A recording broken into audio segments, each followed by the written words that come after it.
President, when you say all hell is going to break loose, are you speaking about retaliation from You'll Israel? find out, and they'll find out too. Hamas will find out what I mean. Saturday at 12 o'clock, and after that, I would say all hell is going to break out. Whoa. So guys, the way I see this is actually, I think that, a war between US and Hamas, which is actually argued to be fighting for the Palestinian cause, is almost in a way going to draw South Africa in, because South Africa has constantly kind of like positioned itself to be in solidarity with the Palestinians, and the Palestinians really needed that at that time.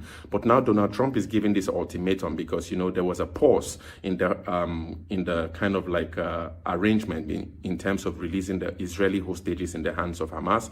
There was a kind of like agreement between Israel will release some Palestinian prisoners in Israeli prisons, and Hamas will release some Israeli hostages in their hands. There's been really gruesome pictures that's been coming out in the last week of, the emaciated Israelis who have been under, under the lock and key of, the Hamas kind of like what has been called kidnapping anyway from October 7th thereabout.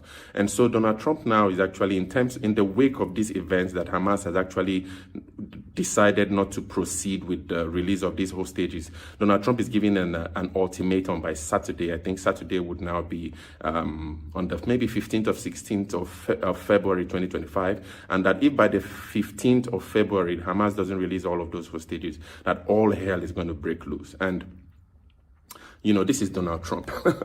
Many people actually have argued that it seems that the guy is a maniac. Many in South Africa, the likes of Julius Malema, argue that he's a kind of like a bully.